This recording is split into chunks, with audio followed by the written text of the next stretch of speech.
Hello friends, welcome to channel Maan invest talk. This is your friend Alamgir.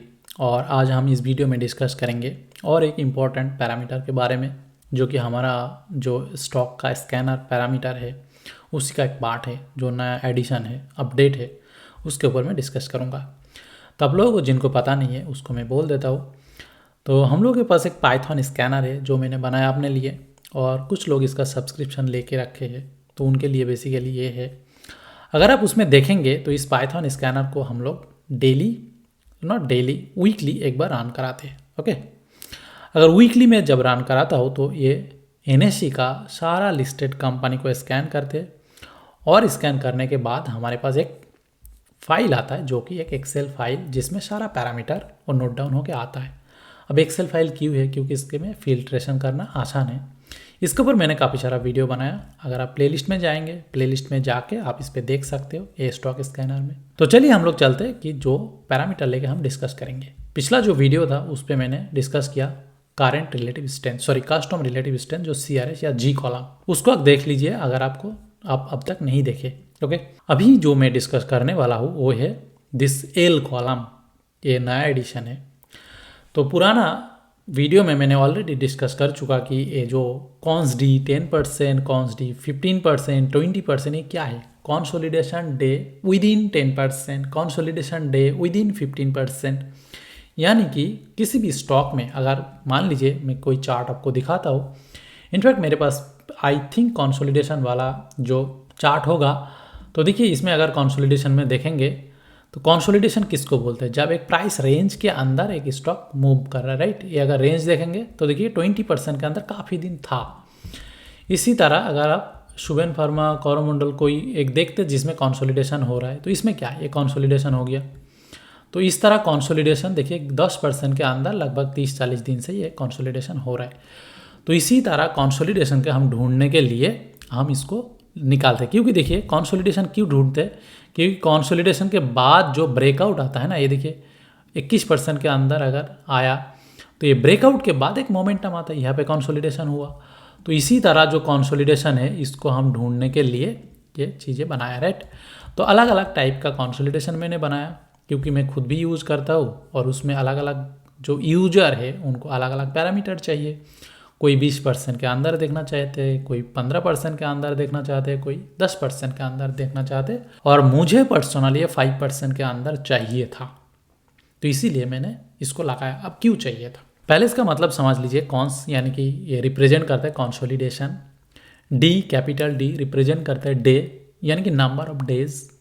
5% आपको ये कहता है कि ये 5% के अंदर, और इस सेल में जितना भी नंबर है ये नंबर ऑफ डेज। अगर एग्जाम्पल के तौर पे देख लेता हूँ, ये देखिए 8 यहाँ पे लिखा है 8, यानी कि 8 दिन से ये जो भी कंपनी है 22 नंबर रो में है, हम इसको देखेंगे, 8 दिन से जो RGL है वो 5% के अंदर वो मूव कर रहा है। तो चलिए एक बार देख लेते हैं कि एक्चुअली ये हो रहा है कि नहीं। तो कंपनी RGL का चार्ट हम खोल के देखेंगे। RGL का चार्ट को अगर देखेंगे तो आपको दिख जाएगा कि yes, it is moving with in 8 days. देखिए 8 डेज, आज से लेके मैं पिछला 8 दिन तक मूवमेंट देखूंगा तो ये 5% के अंदर ही रहेगा। और दूसरा चीज़ इसमें ध्यान देने वाली बात है, देखिए 5% आ रहा है लगभग 8 बार्स।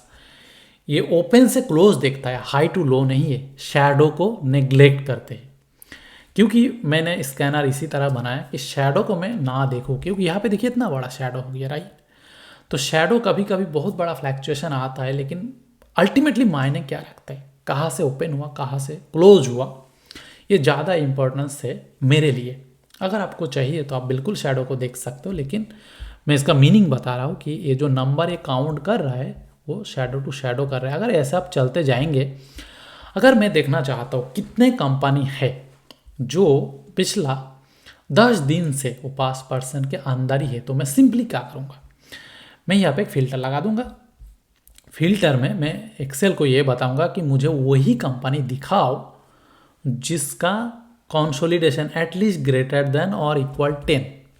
यहाँ पे मैंने जब 10 लिख दिया, यहाँ पे अप्लाई कर दिया, तो ऑटोमेटिकली आ गया सारा कंपनी। देखिए कितना सारा कंपनी इसमें है, लगभग 40-50 कंपनी है जो इतना दिन से हो रहा है। इसमें देखिए 67 डेज से कोई कंसोलिडेशन हो रहा है। जो इंडिग्रिड कोई भी कंपनी है, लेकिन हम लोग देख लेते। अभी ये बाय सेल वाला नहीं है, लेकिन बस दिखाने के लिए कि स्कैनर कैसे काम कर रहे हैं। इंडिग्रिड को अगर देखेंगे तो आई थिंक यही है, तो काफ़ी दिन से ये इसी रेंज में है। तो इसको अगर देखेंगे कितना दिन, इसका टॉप टू बॉटम देख लीजिए, देखिए 4%, राइट। तो 4% अगर देखेंगे तो लगभग यहाँ तक तो ये यही है, 5% के अंदर इतना दिन से है, राइट। इतना दिन तो पकड़ी चलिए, 66 डेज हम लोग कितना दिखाया हमें, 67 डेज। हमने एक दो इधर उधर रखने में गलती किया होगा, लेकिन ऐसा है। तो इसी तरह आपको दिख रहा है। अभी मैं इसको क्यों लगाया, लगाने के पीछे दोस्तों कारण है कि मैं एक चार्ट पैटर्न को ट्रेड करता हूँ जो हाई फ्लैग पैटर्न होता है। अब हाई फ्लैग पैटर्न क्या है, मैं आपको उसके बारे में थोड़ी दिखा देता हूँ कि हाई फ्लैग पैटर्न समझने के लिए आपको कुछ टेक्निकल नॉलेज होना जरूरी है, लेकिन मैं मोटा मोटा तौर पे बता दूंगा कि इससे मैं क्या देखना चाहता हूँ, ताकि आप आगे जाके सिमिलर स्कैनर को यूज कर सकते हैं अगर आपको वो स्ट्रैटेजी ठीक लगे। फॉर एग्जाम्पल PTCL या कोई भी कंपनी का चार्ट आप देख लीजिए, कोई भी, मैं आपको कह दिया कि कोई भी चार्ट खोल ले लीजिए। खोलने के बाद देखिए क्या होता है, एक स्टॉक में क्या होता है। फॉर एग्जाम्पल मैं एग्जाम्पल के तौर पे यहाँ पे ले लेता हूँ। देखिए ये कंपनी में एक बड़ा सा वॉल्यूम आया था, वॉल्यूम आने के बाद यहाँ पे प्राइस गया और यहाँ पे कुछ दिन रुका। तो ये जो रेंज है ना, मैं ये रेंज को देखना चाहता हूँ। ये रेंज कितने हैं, यहाँ पे 8% है, जो मुझे नहीं चाहिए, मुझे 5% के अंदर चाहिए, इसको मैं छोड़ दूंगा। चलिए दूसरा कंपनी में चले जाते। अगर मुझे ऐसा मिल जाए जहाँ पे वो 5% के अंदर इस तरह मूवमेंट हो रहा है, देखिए यहाँ पे एक बड़ा रैली आया, यहाँ से लेके अगर यहाँ तक हम देखें तो 6%, स्टिल इट्स नॉट 5%। अगर हम लोग यहाँ से लेके यहाँ से देखें तो यहाँ पे 8%, तो ये थोड़ी ज़्यादा हो रहा है। लेकिन कुछ कुछ स्टॉक में ऐसा चांस आपको मिलता है जहाँ पे बहुत टाइट फ्लैग बनाता है और उसी को ट्रेड करने के लिए हम लोग इसको देखते हैं। फॉर एग्जाम्पल मुझे एक ट्रेड याद है, काफ़ी पहले मैंने किया था। यहाँ पे देखिए PTCL में मैंने ट्रेड किया, हालांकि फ़िलहाल भी मेरा पोजीशन है, यहाँ पे मैंने किया, जो हाई टाइट फ्लैग तो नहीं है, लेकिन इसमें देखिए यहाँ पे मैंने ट्रेड किया था। अगर आप इसमें देखेंगे तो विदिन 5% के अंदर ये कैंडल बनाया था, लगभग 6-7 बार्स, और उसके साथ साथ एक मोमेंटम था, एक वॉल्यूम था। तो मैं ये चीज़ को फाइंड आउट करने का कोशिश कर रहा हूँ। तो अगर आप चार्ट में ड्रॉ करके देखेंगे तो एक होता कैसा है, ये होता ऐसा है कि देखिए हाई वॉल्यूम में मोमेंटम आएगा, उसके बाद बहुत टाइट कंसोलिडेशन होगा, फिर ब्रेकआउट होगा। ओके, तो ये जो हाई टाइट फ्लैग है ना, इसको पकड़ने के लिए मैं वो फिल्टर को लगाया। अब इससे कैसे पकड़ेंगे, इसको ऐसे पकड़ेंगे, कुछ पैरामीटर मैं पर्सनली देखता हूँ, मैं आपको सेटअप के बारे में बता देता हूँ। मैं नंबर 1 जो देखता हूँ कि trend must be, not only must be, very very positive. मैं और बड़ा कर देता हूँ ताकि आपको दिख जाए। ओके, ट्रेंड पॉजिटिव होना चाहिए। तो ट्रेंड जब पॉजिटिव होगा उसके बाद मैं क्या देखता हूँ, ट्रेंड के बाद मैं देखता हूँ कि high volume, very high volume. High volume में जब कह रहा हूँ it should be greater than और इक्वल्स टू 10x। 10x को मैं जब बोल रहा हूँ तो 10x का मतलब यहाँ पे एवरेज वॉल्यूम से कितना गुना आ रहा है, जो हमारा स्कैनर में यहाँ पे दिखाता है। देखिए यहाँ पे जो x, 2x, 3x, 4x, 29x दिखा रहा है, यानी कि लास्ट 2 हफ्ते में 10 गुना वॉल्यूम आना चाहिए कंपेयर टू पिछला 100 दिन का जो एवरेज वॉल्यूम है उसके हिसाब से।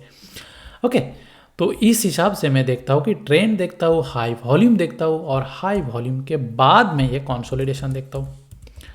कॉन्स डी 5% के अंदर अगर वो रुक रहा है, एटलीस्ट मिनिमम ग्रेटर देन और इक्वल 5 दिन होना ही चाहिए, तो मैं इसमें ट्रेड करूँगा। ओके, तो इस बेसिस पे ये फाइंड आउट करता हूँ। अभी देख लीजिए कि इसमें अगर आपको चाहिए कि इस तरह पैटर्न ढूंढे तो कैसे मिलेगा।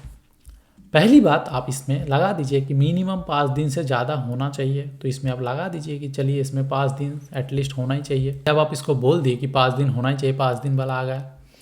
अभी हमें और क्या चाहिए, हमें चाहिए ये जो वॉल्यूम कॉलम है ना, ये वॉल्यूम कॉलम में एटलीस्ट 10 गुना वॉल्यूम हो।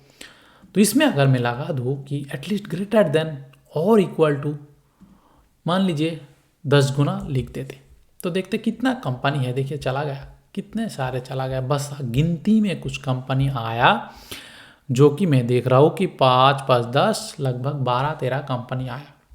तो आपका हाथ में 12-13 कंपनी में भी कुछ कुछ भाग जाएगा, क्योंकि हमारे पास जो ये कस्टम रिलेटिव स्ट्रेंथ है ना, इसमें अगर किसी का नंबर 1 से कम है तो उसको हम देखना नहीं चाहते, क्योंकि वो निफ्टी से खराब परफॉर्म कर रहा है तो उसको हम निकाल देंगे। तो यहाँ पे मैं क्या करूँगा, only and only greater than 1, केवल ग्रेटर देन 1 से ही मैं देखूंगा। तो और कुछ निकल गया आपका हाथ में, देखिए 4-5 कंपनी लगभग 10 कंपनी आया। तो आपको क्या करना है, यही 10 कंपनी दिखना है ना, तो आपको तुरंत मिल गया, विदिन 30 सेकेंड्स आपको मिल जाएगा कि मार्केट में कहाँ कहाँ एक कंसोलिडेशन या फ्लैग पैटर्न बनाया, राइट। This is amazing. तो इसीलिए मैंने बनाया, आपको मैंने कॉन्सेप्ट बता दिया कि इसको क्या ढूंढने के लिए बनाया, आपको मैंने ये भी बता दिया कि स्ट्रैटेजी क्या है, किस तरह कॉम्बिनेशन में काम करते, राइट। तो इसीलिए दोस्तों मैं उम्मीद करूंगा कि आपको ये कॉन्सेप्ट समझ में आ गया होगा। अगर इसके बाद भी कुछ क्वेश्चन है तो बिल्कुल मुझे कमेंट करके लिखिए, मैं आपको आंसर करने का कोशिश करूंगा। और आपको अगर ये स्ट्रैटेजी ठीक लगता है, अगर आप इस तरह काम करते हो तो कीजिए, अगर नहीं करते तो आपके लिए और भी बाकी पैरामीटर है, अगर आप देखेंगे तो इसमें दुनिया भर का काम हो सकता है। प्राइस एक्शन में आपका मन में जो भी आएगा, इस स्कैनर से आप उस तरह स्टॉक को ढूंढ सकते हैं। अगर किसी को पता नहीं चल रहा है, अगर आप प्रीमियम सब्सक्राइबर हो तो हमारा लाइव क्लास में आके आप मुझे पूछिए, मैं आपको बता दूंगा कि प्राइस एक्शन का बेसिस पे आप कैसे ढूंढ सकते हैं। क्योंकि मैंने इस पर बहुत सारा रिसर्च करके, मेहनत करके, बहुत सारा टाइम लगा के बनाया। इनफैक्ट इसमें मूविंग एवरेज क्रॉस ओवर भी लगाया, अभी फ़िलहाल गोल्डन क्रॉस है, 50 EMA, 100 EMA, 20 EMA, हर टाइप का है, तो इसमें मिल जाएगा। तो चलिए दोस्तों, मिलते हैं नेक्स्ट वीडियो में। हमारा जो नेक्स्ट टॉपिक होगा वो हम बिल्कुल वॉल्यूम के ऊपर बात करेंगे। और चलिए, वीडियो देखने के लिए थैंक यू, मिलते हैं नेक्स्ट वीडियो में, बाय बाय।